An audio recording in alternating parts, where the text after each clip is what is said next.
함께 나눌 말씀의 제목은 택자의 연약함, 택자의 연약함이라는 제목으로 함께 말씀을 나누겠습니다.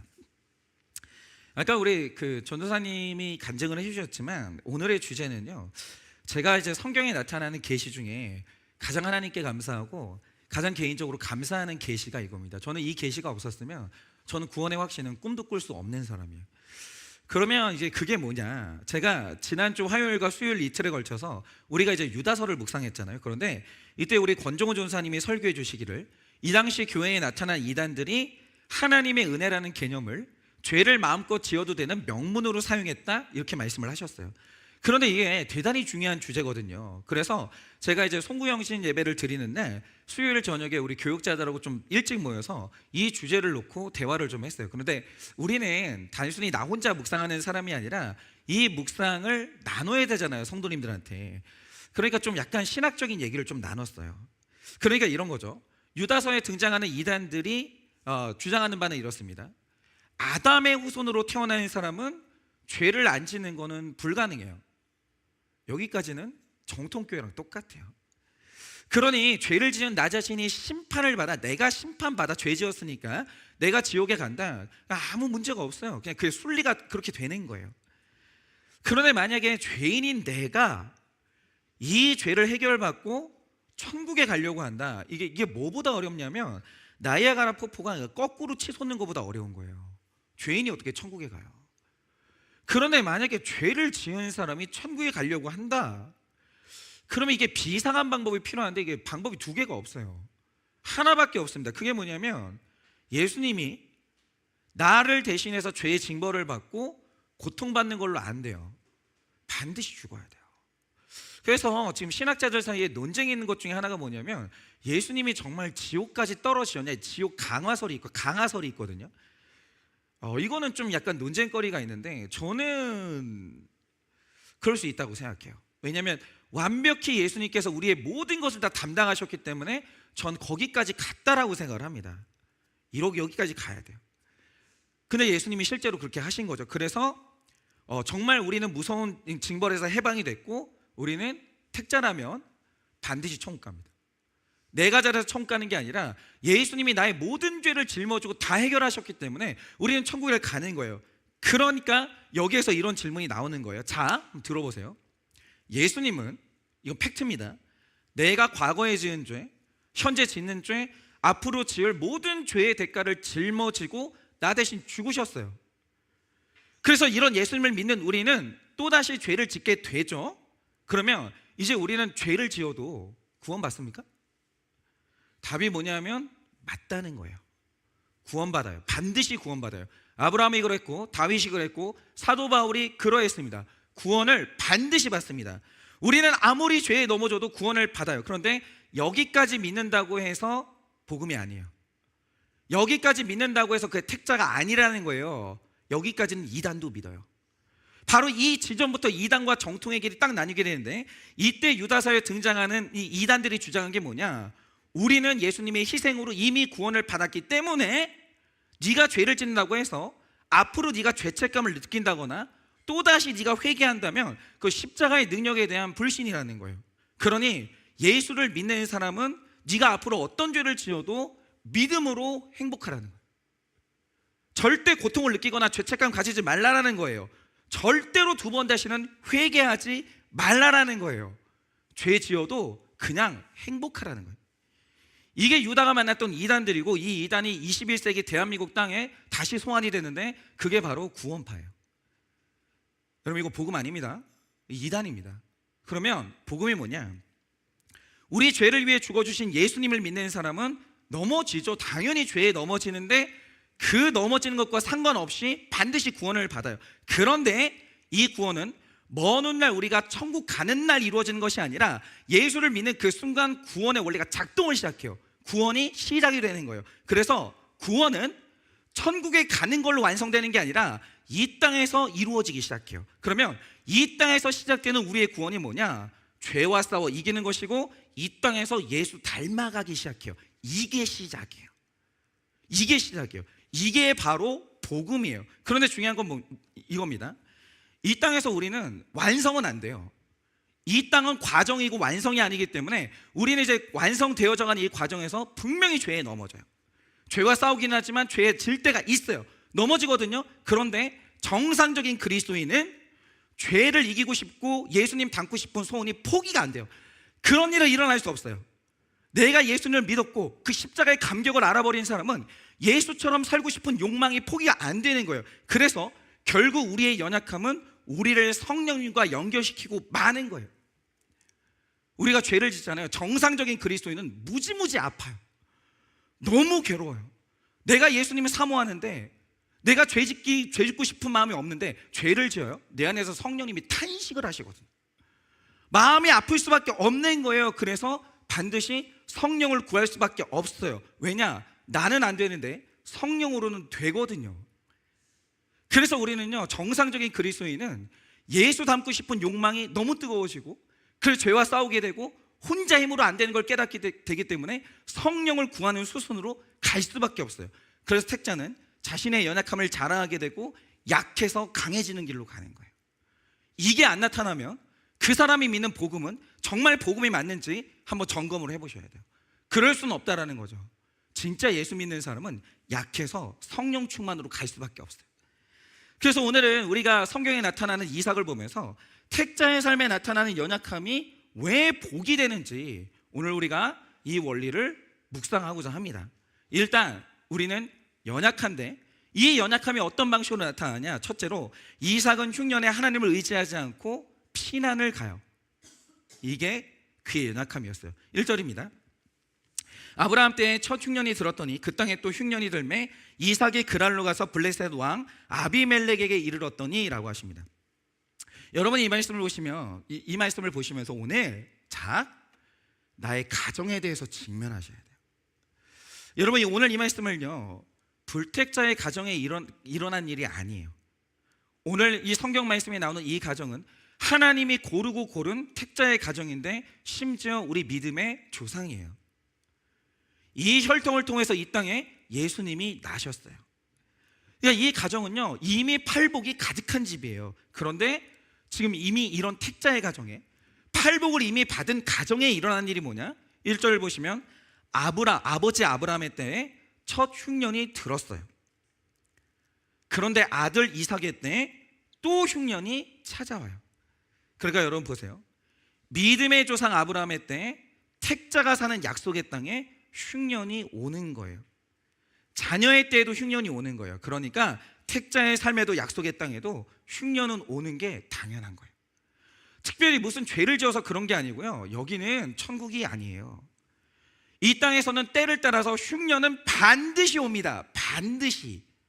그러니까 세상에 흉년이 오지 않게 해달라는 기도만큼 비성경적인 기도가 없는 거예요. 택자 아브라함의 인생에 흉년이 왔는데 어떻게 우리 인생에 흉년이 안 와요? 흉년은 택자 인생에 하나님이 보내시는 구원의 섭리인 거예요. 그래서 제가 늘 말씀드린 게 뭐냐면, 흉년의 때는요 반드시 여긴 지옥이 아니에요. 흉년만 계속되는 인생은 존재를 안 합니다. 그러니까 언젠가 오게 될 풍년을 기다리면서 버티셔야 되는데 꾸준히 주 뜻대로 살아야 돼요. 게으르게 아무것도 안 하면 시간 지나면 풍년 오는 건 아니에요. 주 뜻대로 살아야 되는데 여전한 방식으로 큐티하시고 내가 할 일 하면서 버티고 있으면 반드시 풍년 옵니다. 이걸 믿는 게 섭리예요. 그런데 풍년의 때는 반드시 오게 될 흉년을 대비하셔야 돼요. 그러니까 제발 우리 자녀의 인생에 풍년이 있게 해달라, 주님 올해는 좋은 일만 있게 해달라. 그거는 기복신앙이에요. 여러분 이런 이상한 기도하지 마시고 첫 번째 흉년 다음에 또 흉년이 찾아오니까 주님 흉년은 올 텐데 흉년을 이길 수 있는 성령의 충만함과 지혜를 주세요. 이걸 기도하는 게 복음인 거예요. 장차 다가올 흉년이 있다, 이걸 믿는 게 복음이라는 거죠. 그런데 이 말씀을 잘 보세요. 아버지 아브라함 때 첫 흉년이 왔었어요. 그런데 이때 아브라함은 어떻게 했어요? 아브라함이 누구나 이런 거 하나 있거든요. 뭐냐면 아브라함이 진짜 이상한 게 뭐냐면, 만약에 내 조카 롯이 강한 왕들에게 사로잡혔다, 이 사람 믿음이 안 흔들려요. 믿음으로 나가서 싸우고 내 조카를 구출해 와요. 그리고 아브라함은 특별히 물질에 대한 이색함이 없는 사람이었는데 가진 게 있으면 늘 이웃과 나누고 하나님께 드리는 게 어려운 게 아닌 사람이었어요. 그래서 예수님이 오시면 송아지 잡고 젖과 고운 밀가루 가지고 반죽을 해가지고 그렇게 손님들을 대접하고 예수님을 대접해요. 이 부분에서 아브라함은 정말 강점이 있는 사람이에요. 대단해요. 그런데 유독 아브라함이 반복적으로 이기지 못하고 믿음이 허물어져 내리는 포인트가 있어요. 그게 뭐냐? 왜 그런지는 저도 잘 모르겠는데 흉년만 오면 믿음이 허물어져요. 여지가 없어요. 흉년만 오면 이 사람이 완전 정신이 나가요. 그래서 약속의 땅을 떠나는데, 약속의 땅을 떠나면 어김없이 또 아내를 뺏기는 고난을 당하거든요. 근데 또 떠나요. 이게 이상해요. 그런데 오늘 말씀을 보면 아들 이삭의 때 흉년이 또 찾아와요. 그럼 이삭은 어떻게 했을까요? 이게 소름 끼치는 게 뭐냐면, 이삭은요 보통 믿음의 사람은 아니에요. 아내가 없어서 결혼 고난이 있을 때도 들에 나가서 묵상해요. 형제들이 나를 괴롭힐 때도 그 사람은 혈기 안 내고 들에 나가서 묵상해요. 내 아내가 임신이 안 돼도 하나님께 간구해요. 그런데 이 소름 끼치는 게, 아버지와 똑같이 흉년이 오니까 믿음이 거기서 또 허물어져요. 그러면서 아버지와 똑같이 약속의 땅을 떠나요. 아버지와 똑같이 블레셋의 그랄로 가요. 아버지와 똑같이 애굽으로 가려고 해요. 아버지와 똑같이 자기 아내를 또 버려요. 똑같아요, 이 포인트에서. 그러니까 이게 뭐냐면 집집마다 강하게 흐르는 이 저주가 있고, 똑같은 일이 대를 이어서 반복되는 문제적인 구조가 있는 거예요. 집집마다. 그러니까 이게 참 진짜 이게 정말 이거 정신 차리셔야 되는데, 아버지가 중독에 허덕이면 자녀는 반드시 중독에 허덕여요. 여러분, 우리가 열심히 일하는 이유가 뭡니까? 자녀만큼은 나보다 훨씬 나은 인생 살아야 된다, 이거 아니에요. 근데 그거 아십니까? 내가 술병 못 깨면 그 술병 반드시 자녀에게 물려주게 됩니다. 내가 깡통 들고 있잖아요. 얻어먹는 깡통 들고 있잖아요. 반드시 그 깡통은 자녀가 들게 돼요. 이게 어김이 없어요. 그냥 그대로 물려가는 거예요. 부모님의 회피가 습관이다? 자녀들이요 무섭게 회피합니다. 부모에게 혈기가 있다, 자녀에게 그 혈기는 똑같이 일어나요. 그러니까 우리 가정에 반복되고 있는 문제가 뭐냐, 여러분 이거 직면하셔야 됩니다. 가게에 이 저주가 흐르게 그거 내버려 두시면 안 돼요. 그거 끊을 수 있는 거예요. 이 연약함을 하나님의 방법으로 반드시 끊어내야 되는 거죠. 그러면 인간의 방법으로는 해결이 안 되는 게 있는 거예요. 그러면 그게 뭐냐, 제가 오늘 이제 간증해 주신 우리 전도사님 이야기를 좀 해볼게요. 우리 전도사님의 부모님은 확실히 택자세요. 그건 분명해요.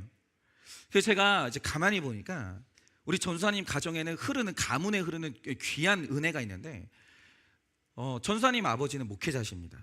그래서 이 아버지가 기도의 은사를 받으신 분이에요. 열심히 기도하십니다. 그런데 우리 전도사님이 그걸 달면서 기도를, 은사는 받은 것 같아요. 기도를 참 잘해요. 그거는 배워서 되는 건 아니거든요. 이게 좀 물려받은 게 있고, 그리고 우리 전도사님의 아버지는 예배를 섬기실 때 날마다 하루에 예배를 3번을 섬기세요. 정말 어렵거든요. 그러면 뭐냐면 놀러 못 가요. 하루에 3번씩 예배를 섬기시는 거예요. 그래서 굉장히 헌신적인 분이신데, 우리 전도사님이 이 아버지를 닮아서 굉장히 삶에 헌신적인 자세가 있어요. 근데 이제 죄 지을 때도 되게 헌신적으로 짓는데, 어쨌든 간에 굉장히 사역도 헌신적으로 해요. 그런데 이런 태도나 자세 있잖아요. 이런 거는 그건 배워서 되는 게 아니고 사실 그 집안에 흐르는 귀한 은혜인 거죠. 그런데 전도사님 가정에도 한 가지 대를 이어서 반복되는 문제가 있는데, 우리 전도사님 가정은 관계가 약해요. 그래서 이 부모님께서 대단히 좋은 은사를 가지셨는데도 성도와의 관계의 문제가 해결이 안 돼서 결국 목회가 어려워지신 적이 있었고, 결국 공동체를 유지하지 못하셨습니다.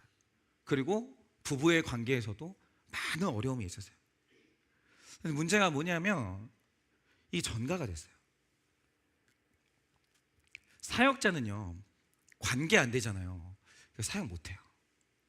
그러니까 머리가 좋다고 되는 게 아니라 모든 것이 관계가 때문에, 사역자는 관계가 싫으면 사실은 사역을 그만두는 게 나아요. 너무 인생이 고통스럽거든요. 그런데 이상하게 우리 전사님 인생에 관계가 안 돼요. 그래서 공동체가 없었어요. 그래서 처음에 우리 교회를 와가지고 그런 일은 없거든요. 사역자들 삶에, 사역자 세계에 이런 일이 없는데, 딱 한 달 사역을 하더니 저한테 찾아와서 한 말이 뭐냐, 제가 사임하는 건 너무 염치가 없고 목사님이 자기를 자르라는 거예요. 그 뭐가 다른지는 모르겠는데 목사님이 나를 자르라는 거예요. 왜냐?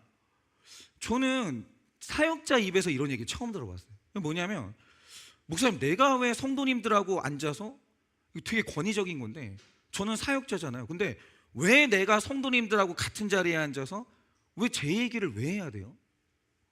왜 내가 내 약점을 오픈해야 되는 이유가 뭐예요? 왜 내가 남의 이야기를 듣고 있어야 되는지 모르겠고, 그때 제가 이제 전사님이 결혼한다고 하는데 제가 반대했거든요.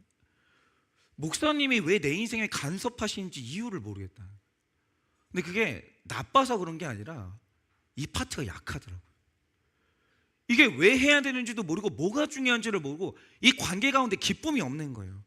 그러니까 인생에 공동체가 없는 건데, 그리고 이게 본인의 문제이기도 하지만 이게 대를 이어서 나타나는 문제더라고요. 그래서 저는 제가 주목했던 건 이거예요. 이게 토대가 좋은데, 분명히 이게 배워서 안 되는 좋은 강점들이 있는데, 우리 전사님 인생에 이 저주가 끊어지고 만약에 공동체만 얻게 되면 전사님은 날개를 달 수 있는데, 이거를 제가 이걸 끊어내면 이거를 제가 우리 전사님을 괘씸하다 하면서 이제 내가 내보내게 되면, 그럼 이거를 도와줄 사람이 앞으로 있나? 이게 이런 생각이 들더라고요. 그래서 지금까지 우리 전사님이 공동체를 이룰 수 있도록 정말 많은 지체들이 사랑해줬고 아껴줬고 우리 전사님을 섬겨줬어요. 근데 제가 이제 이 간증문을 미리 봤거든요. 근데 미리 이제 보는데 제가 느낀 건 그거였어요. 저주가 끊어졌구나. 우리 전사님이 공동체 사랑합니다. 우리 전사님이 공동체 굉장히 즐겁게 누리고 있고, 전사님이 그게 요즘 느껴져요. 공동체를 사랑하는구나. 그래서 제가 좀 마음에 너무 감사했던 게 뭐냐면, 저주 하나가 끊어졌다. 그래서 제가 지금 굉장히 좀 감격을 느끼고 있습니다. 우리 한일교회가 한 교역자의 인생을 이렇게 섬길 수 있다는 거. 그리고 만약에 우리 전사님이 이렇게 성장을 하셔서 정말 큰 사역자가 되시면 얼마나 많은 사람들이 전사님을 통해서 생명을 얻고 한 교회가 일어나는 사건이잖아요. 이게 저는 너무 감사하더라고요. 여러분, 근데 이게 일어나려면 중요한 게 뭐냐면 직면해야 돼요. 전사님이 모여서 가정에 있었던 일들을 다 오픈해줬고 직면했고, 목사님, 제가 이게 약점이 맞아요. 그러면서 제가 내미는 훈련을 잘 받았어요. 고맙죠. 영광스럽죠. 그래서 저주 하나는 끊어졌어요. 여러분 가정에 대를 이어서 반복되는 그 약점과 저주가 뭡니까? 직면하셔야 됩니다. 인정하셔야 됩니다. 그 싸움을 준비하시고 반드시 끊어내셔야 돼요. 그거 끊을 수 있습니다. 그래서 정말 대대에 흐르는 이 저주가 끊어지고 대대에 흐르는 복으로 바뀔 수 있도록 정말 그렇게 함께 싸워 나갔으면 좋겠어요. 적용 질문 드립니다. 우리 집에 대대로 흐르는 구조적인 흉년은 무엇입니까? 그러니까 아까 제가 말씀드렸듯이 우리 전사님 가정은 관계성이 약한 게 흉년이잖아요. 여러분은 이제 뭐냐 이거죠. 우리 집에 대대로 흐르는 구조적인 흉년은 무엇입니까? 부모를 욕하면서 내가 닮은 것이 있습니까? 부모를 욕하면서 내가 닮은 것이 있으십니까? 흉년의 때에 나는 어디로 피하고 있으십니까? 흉년의 때에 나는 어디로 피하고 있습니까? 하나님을 의지하지 않는 나의 모습은 무엇입니까? 하나님을 의지하지 않는 나의 모습은 무엇입니까? 둘째로 이거에 이 집안에 흐르는 혈루의 근원인데요, 죽음에 대한 두려움이 죽음을 불러오는 연약함이 있습니다. 6절입니다. 이삭이 그랄에 거주하였더니 라고 합니다. 자, 이게 지금 어떤 상황이냐면 이삭이 대를 이어서 저주가 흘렀어요. 흉년이 오니까 약속의 땅을 즉시 떠났고 애굽으로 가려고 했어요. 이랬으면 아마 이삭은 뺏겼을 거예요. 또 아내를 뺏겼을 거예요. 그런데 2절을 보면 하나님께서 개입하십니다. 적극적으로 개입하시더니 이 이삭은 안 돼. 애굽은 절대 안 되는 거야. 그러니까 이삭이 반쪽짜리 순종을 하면서 블레셋의 그랄 땅에서 멈췄어요. 근데 이것도 그냥 믿음으로 멈춘 건 아니고 여기 먹을 게 많았거든요. 멈췄어요. 그러나 이 그날도 이방 땅이기 때문에 지금 이삭이 남의 땅에서 이방인의 상태로 있는 거예요. 이 말씀의 상황이 이렇습니다. 그러자 소름 끼치는 두 번째 가게에 흐르는 저주가 툭 하고 튀어나와요. 잘 보세요. 7절을 보시면 그랄 땅의 사람들이 리브가를 보더니 이삭에게 물어봐요. 이 여자랑 네 관계는 뭐야? 물어봐요. 그런데 사람들이 이렇게 물어보는 이유가 뭐냐면 블레셋 사람들이 보기에도 리브가가 아리따웠던 거예요. 호감이 생기는 거죠. 내가 이 여자가 임자가 없으면 좀 결혼 좀 해볼까? 물어보는 거예요. 그러자 곧바로 이삭이 하는 말이 뭐냐? 이 소름 끼쳐요. 그곳 백성이 리브가로 말미암아 자기를 죽일까 해요. 그를 내 아내라 하기를 두려워했다라고 하는데, 그리고 말하는 게 뭐냐? 누이라는 거예요. 어떻게 이렇게 똑같은지 몰라요. 똑같은 대사를 쳐요. 누이래요. 그런데 8절을 보시면 누이라고 거짓말을 했으면서 아무도 안 보는 줄 알고 리브가를 껴안다가 블레셋의 왕 아비멜렉에게 들켜요. 그러니까 대를 이어서 똑같은 수치를 당해요. 그러니까 말하자면 이런 식으로 수치를 줍니다. 목사라며, 니네 하나님께 택한 말 때문에 니네만 구원받는다며. 나는 니들은 거짓말 안 하는 줄 알았지. 목사고 장로는 진실만 말하는 줄 알았지. 새빨갛게 거짓말하대. 눈 하나 꿈쩍도 안 하고 거짓말하대. 그러면서 수치를 어마어마하게 당해요. 그런데 이때 이삭이 자기가 거짓말했던 이유를 말하는데 이게 이 가정의 혈루의 근원이에요. 뭐라고 하냐? 9절을 보면 이렇게 말합니다. 내 생각에 그로 말미암아 내가 죽게 될까 두려워하였음이로라 라고 해요. 그러니까 이게 이 트라우마가 왜 왔는지는 성경에 기록이 없어요. 근데 이 집안에 흐르는, 가게에 흐르는 저주가 이거예요. 이 죽음에 대한 공포가 있어요, 이 집이. 그러니까 여기에서 있는 굉장히 무서운 구조 하나를 보셔야 돼요. 이 공포가 왜 중요하냐면 이런 거예요. 자, 아브라함도 이삭도 그 내면에 다른 사람보다 더 강력한 죽음에 대한 두려움이 있었어요. 죽음만 면할 수 있다면 난 뭐든지 할 수 있다, 내 아내도 버릴 수 있다, 이게 남들보다 더 강력한 두려움이었어요. 그런데 잘 보세요. 흔히 우리가 생각할 때 죽음을 두려워하는 사람은 사는 길이 열릴 것 같잖아요. 그런데 이 구조를 잘 보셔야 돼요. 아브라함과 이삭이 죽음을 두려워해서 살기 위해 거짓말하니까 둘 다 아내를 뺏길 위기에 처하게 되는데, 문제는 이 아내가 누구냐라는 거예요. 이 아내가 나한테 예수님을 데려오는 유일한 딱 한 명의 아내예요. 이 아내 뺏기면 예수 못 만나요. 그럼 지옥 가야 돼요. 그러니까 여러분 잘 보세요. 죽음을 너무 두려워하면요, 사는 길이 열리는 게 아니라 너무 두려워하는 나의 죽음이 또 다른 죽음을 불러오는데 영원한 죽음을 불러오는 거예요.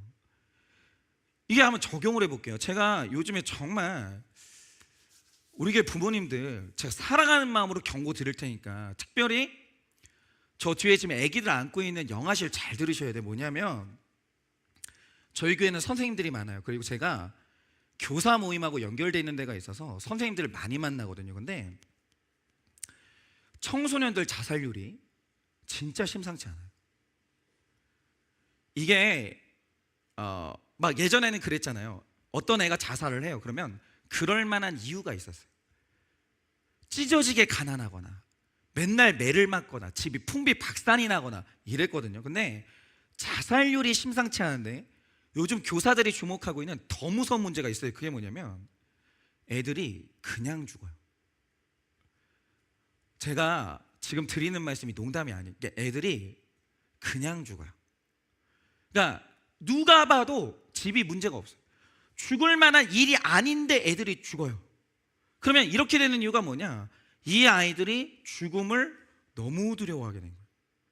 그러니까 죽음을 너무 두려우니까 죽음을 불러오는 거예요.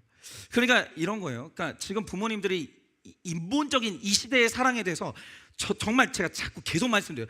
전면 재고를 해봐야 되는 게 뭐냐면 부모님들이 그래요. 애가 어리니까 내가 못 누렸던 거 너 누리게 해줄게. 엄마 아빠가 일찍 나가서 돈 벌어올게. 너는 엄마가 받지 못한 교육을 받아. 너는 아빠가 입어보지 못했던 거 입어. 이런 식이에요. 근데 얘네들이 말을 못하는 때에 가요. 어린이집을. 어마어마한 충격을 받아요. 갑자기 엄마가 사라져요. 근데 잘 보세요. 이 아이들이 엄마가 명품 옷을 입혀줘요. 그 시기에 명품인 거 알아요? 모른다니까요.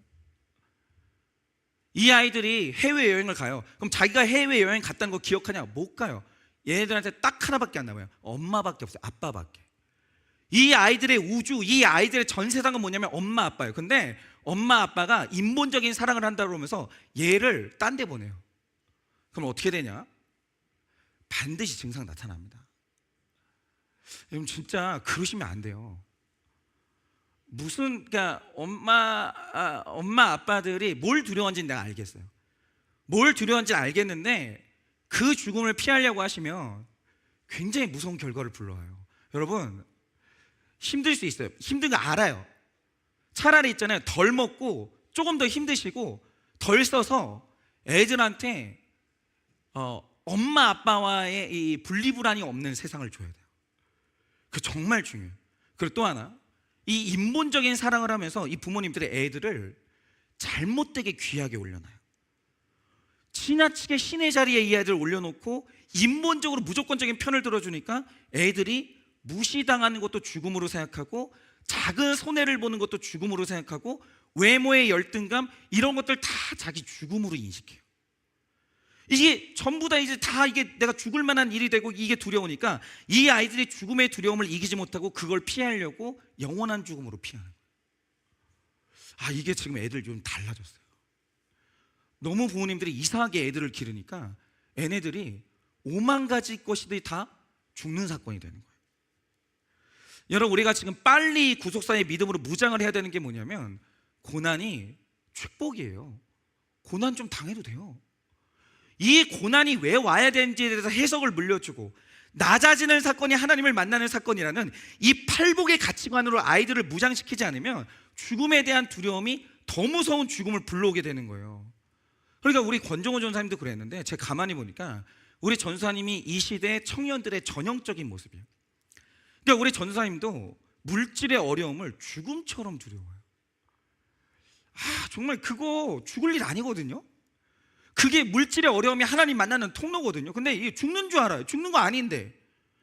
그러면서 이게 물질에 대한 어려움이 죽음처럼 두려워하고 관계는 힘들지만 외로움을 죽음처럼 두려워하는 거예요. 이러면 이런 거예요. 정상적인 신앙인이면 물질의 어려움이 왔다? 그러면 신앙으로 나가면서 하나님과 만남으로 이걸 좀 해결을 해야 되거든요. 그런데 원래 우리 전사님이 계획이 뭐였었냐면 사역자가 되려는 꿈은 있었는데 이 길을 계속 가다 보면 물질의 어려움을 겪을 것 같은 거예요. 근데 이게 주님 만나는 통로가 되는데 이게 죽는 것 같은 거예요. 이게 아브라함 집에 임했던 이 물질에 대한 이 인식이거든요. 그러니까 물질의 어려움이 되면 그 죽을 것 같은 거예요. 안 죽어요. 사람은 그때 성장해요. 죽는 것 같은 거예요. 그래서 우리 전사님이 피했는데 어디로 피했냐? 신학이 끝나면 다른 직업을 찾아서 돈을 번 다음에 돈으로 이렇게 헌신하는 평신도가 되려는 계획을 가졌었다는 거예요. 그럼 그 길로 가든가 왜 우리 교회 오냐고요? 왜 그런 계획을 가진 사람이 우리 교회로 오냐고 왜? 그런데 간증에서도 들으셨겠지만 저는 이제야 왜 하나님이 이런 일들을 벌여서 우리 전사님을 사역자로 부르셨고 이 자리에 주저앉히셨는지 알겠는 거예요. 뭐냐면 우리 전사님이 물질의 어려움이라는 죽음을 두려워하지 말고 사명에 딱 붙어 있어야 우리 전사님은 그래야 구원받아요. 너무 유혹이 많고 그러니까 키 큰 거 자체 죄라고 보시면 돼요. 그냥 죄야. 왜 키가 크냐고요? 죄라고요. 그래 이게 이렇게 매력이 사람이 매력이 있고 그리고 사람이 능력이 있으니까 유혹이 많아요. 하나님이 완전히 사역자로 묶어서 그냥 여기에 그냥 두신 거예요. 그게 아니면 구원을 못 받아요. 그런데 이 죽음이 두렵다고 약속의 땅을 떠나 사는 길이 열리냐? 그게 아니라 더 무서운 죽음이 몰려오는 거야. 전사님이 그거를 경험한 거예요. 이게 아니구나. 지금 물질이 어렵지만 내가 답답하지만 여기가 내가 사는 길이고 여기가 복된 자리고 여기를 나가는 게 죽음을 피하겠다고 다른 길로 가는 게 더 무서운 죽음을 불러오는구나. 이거를 깨달으신 거죠. 여러분 우린 부활해요. 그러니까 잘 들으세요. 안 죽는다니까요. 안 죽어요. 고난은 우리를 못 죽여요. 죄가 우리를 죽이지 고난이 우리를 죽이는 게 아니에요. 안 죽는다니까요. 여러분 두려워하지 마세요. 죽음을 두려워하지 마시고 말씀에 주님 뜻에 딱 붙어가세요. 그러면 고난이 팔복으로 전환돼요. 반드시 그래요. 그리고 나중에 제가 이제 간증할 일도 있겠지만 이 땅에서도 잘 되는 길이 열려요. 두려워하지 마시라니까. 안 죽어요. 그러면 우리가 이 고난의 자리에서 주 뜻대로 가면 거기에서 사는 길이 열리는 거예요. 열리는 거예요. 여러분, 갖고 싶은 물건 못 갖잖아요. 안 죽는다니까요. 남들보다 좀 얼굴 좀 못생기고 안 죽는다니까요. 다 짝 만나서 결혼해요. 안 죽어요. 주님 뜻을 구하세요. 거기서 사는 길이 열리는 거예요. 적용 질문 드립니다. 마치 죽을 것처럼 두려운 일은 무엇입니까? 마치 죽을 것처럼 두려운 일은 무엇입니까? 살기 위해 예수님을 떠났다가 더 무서운 죽음을 만난 경험이 있으십니까? 살기 위해 예수님을 떠났다가 더 무서운 죽음을 만난 경험이 있으십니까? 두려워도 붙어 있어야 할 내 믿음의 자리는 어디입니까? 두려워도 붙어 있어야 할 내 믿음의 자리는 어디입니까? 청년들 절대 잊으면 안 돼요. 나는 또 이렇게 가다가 늙어 죽는구나. 불신교로로 도망가자. 한번 살아봐. 어떤가? 예? 안 돼. 신교로는 해야 돼요. 2026년도에도 북매 말합니다. 연애 신고제예요. 가슴 두근거림 신고제야. 가슴 두근거린다. 신고하셔야 돼요. 알았죠? 자, 셋째로 여기가 제가 제일 사랑하는 하나님의 뜻인데, 그럼에도 연약한 택자를 끝까지 하나님은 끌고 가십니다. 4절 5절입니다. 내 자손을 하늘의 별과 같이 번성하게 하며 이 모든 땅을 내 자손에게 주리니 내 자손으로 말미암아 천하 만민이 복을 받으리라. 이는 아브라함이 내 말을 순종하고 내 명령과 내 계명과 내 율례와 법도를 지켰음이라 하시니라 라고 하십니다. 여러분, 이 말씀을 잘 보세요. 우리가 지금까지 창세기를 묵상했잖아요. 이제 우리는 아브라함이 위인이 아닌 걸 다 알아요. 무슨 아브라함이 위인이에요? 우리는 아브라함의 흑역사를 다 봤다니까요. 그런 배경에서 우리가 이 말씀을 보자 이거예요. 오늘 죽음을 두려워하는 이삭에게 하나님이 하시는 말씀이 뭐냐? 네 아버지 아브라함을 잘 생각해봐. 네 아버지가 내 말에 순종하고 내 명령과 내 계명과 내 율례와 법도를 지켰더니 어떻게 됐어? 너 태어난 거야. 네 아버지가 나를 믿으니까 너가 태어난 거야. 그리고 네 아버지가 받은 복을 봐. 그러니까 네 아버지를 보고 배워서 나에게 순종해 그 자리에 서 있어 이러시는 거예요. 그런데 이게 맞는 말이에요? 모양으로만 보면 맞죠. 결론적으로 보면 아브라함이 순종의 자리에 서 있긴 했잖아요. 그런데 아브라함이 서 있고 싶어서 거기에 섰냐고요? 그가 자기 능력으로 거기에 섰냐고요? 아니요. 원래 아브라함은 불순종이 전공이에요.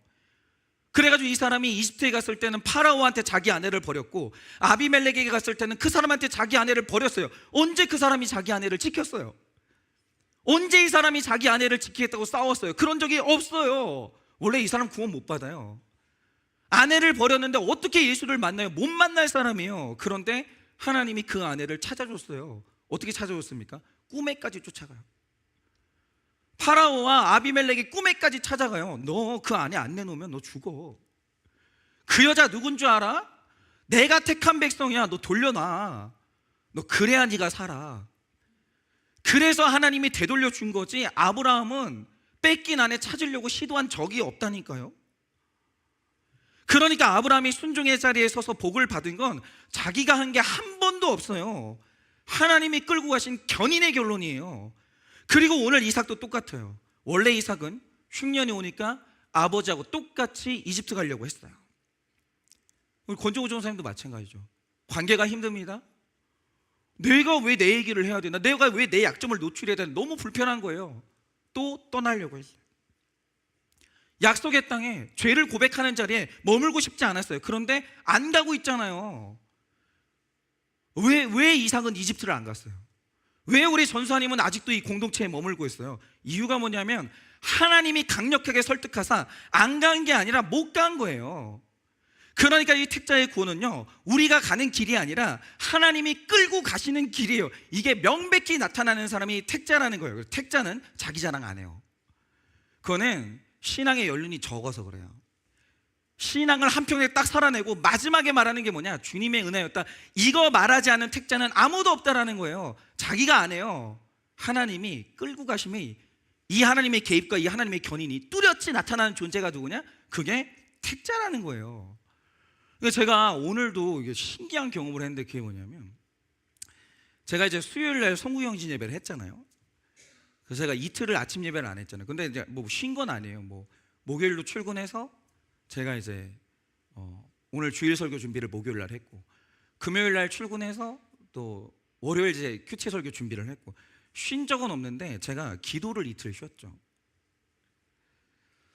근데 오늘 주일날 새벽에 어떤 일이 일어났냐면, 꿈에서 내가 이 실명을 말할까 말까 고민을 했는데, 최영민 장로님이 우리 아내를 엄청 혼내고 있는 거예요. 막 혼을 내시는 거예요. 우리 아내 겁에 질려가지고 막 울고 있는 거예요. 근데 그걸 보는데 너무 기분이 좋은 거예요. 우리 장로님은 역시 영적이다. 정말 우리 장로님 혼쭐을 내셔야 되는데. 근데 이제 아침에 그거를 딱 갑자기 꿈을 꾸고 딱 깼는데, 이게 그 생각이 드는 거예요. 내가 혼날 일이 있나? 하나님이 기뻐하시지 않는 장로님까지 꿈에 나타나서 우리 가정이 혼날 일이 뭐가 있나? 근데 그 마음속 생각이 하나밖에 없는 거예요. 내 기도를 이틀이나 쉬었고. 그래서 제가 그때가 새벽 4시 반이었어요. 그래서 그 자리에서 앉아서 1시간을 기도하고 씻고 온 거예요. 그러니까 전 기도를 안 좋아해요. 그러니까 제가 늘 말씀드리지만, 몸이 아프시면 병원 가세요. 저한테 기도하면 안 아팠던 건 더 아파.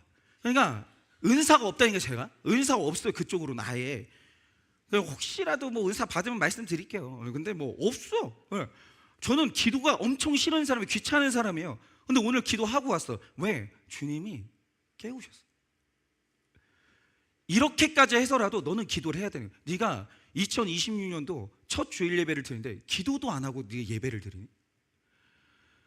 이 개입하심이 있잖아요. 나는 그런 사람이 아닌데 하나님의 개입하심이 나를 너무 아름다운 자리를 끌고 가는 거예요. 난 그래 걱정이 없다니까요. 이게 있다. 나는 그런 사람이 아니지만 나는 분명히 거룩한 자리에 설 것이다. 왜냐? 나를 끌고 가시는 하나님의 견인이 뚜렷한 거예요. 나는 그런 사람이다. 저는 이 기가 막힌 경험을 했는데 이런 거예요. 죄는 아브라함이셨잖아요. 하나님이 아비멜렉을 움직여요. 저는 그랬다니까요. 죄를 권종호 전사님이 지었잖아요. 전사님이 세상이 포기한다니까 어느 날 저한테 와가지고, 사역자 세계는 그런 게 없다니까요. 우리는 뭐 직장인들도 엄청난 사명감을 가지고 사역하지만 우리는 그 사명감이 더하잖아요. 그러니까 우리는 아무리 힘든 일이 있어도 1년은 채운다니까요. 그리고 인수인계까지 해주고 그 사역지를 이탈하는 게 그게 원래 정도예요. 근데 그런 일은 없어요. 사역자 세계에 부서를 맡아놓고 와가지고 한 달도 안 된 전도사가 그만둔다는 거예요. 전사님이. 난 어이가 없는 거예요. 저한테 사임하겠다고 통보를 하더라고요. 그게 얼마나 괘씸한지 미련이 없어요. 저는 당회에 딱 소집해가지고 해임 의결하고 새로운 사역자 찾으려고 모집 공고까지 다 작성했어요. 그러면 잘 보세요. 누가 잘못했어요? 여기서 제가 잘못했어요? 대답해 보시라니까요. 제가 뭘 잘못했는데요?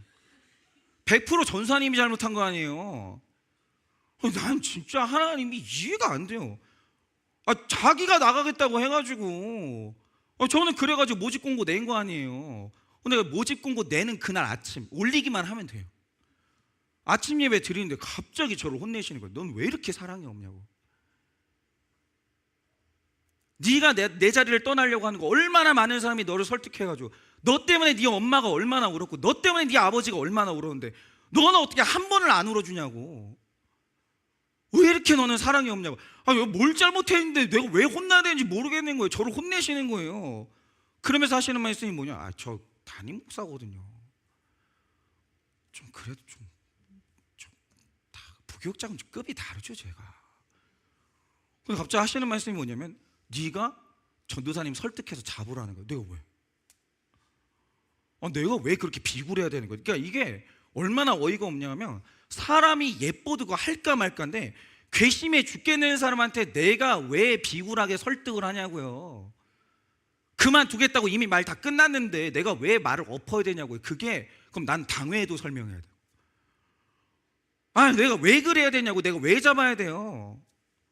근데 중요한 사실은 뭐냐, 하나님은 권정원 전사님이 그렇게 귀한 걸 어떻게 해요? 하나님은 한번 뱉었잖아요. 안 바꿔요. 저 그 하나님을 알아요.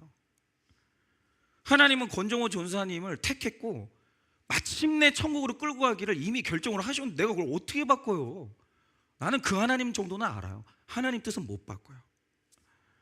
그러니까 아브라함이 죄를 짓고 전사님이 권정호 전사님이 죄를 지었는데 설득은 아비멜렉이 당하고 제가 당하는. 그래서 제가 만나가지고 그랬죠. 권정호가 가지 마. 자존심이 상해가지고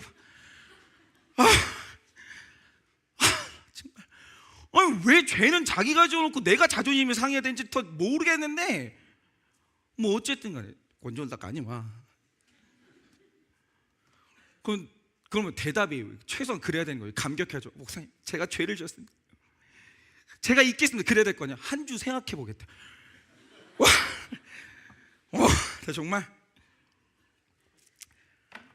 정말. 근데 이제 그 과정에서 본 게 있어요. 그게 뭐냐면, 나도 이렇게 구원받았다.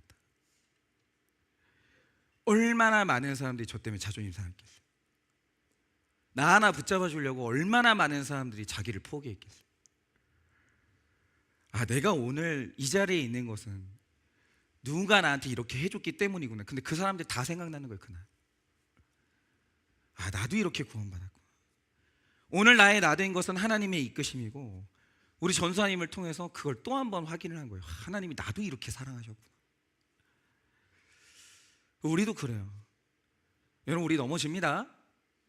2026년도에 반드시 넘어집니다. 그러지 않을 리가 있나요?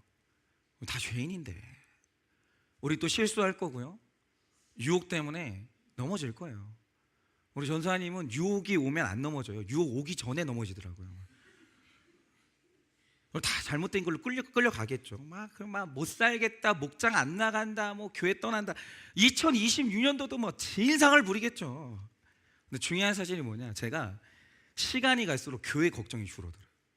왜냐? 하나님의 일하심을 뚜렷이 봐요. 제가 뭐 일일이 다 어떻게 찾아다녀요? 근데 하나님이 방문하시고 말씀하시고 하나님이 그 끌고 가시는 하나님의 견인, 그 택하심 있죠. 이게 우리 성도님들의 인생에 뚜렷이 보여요.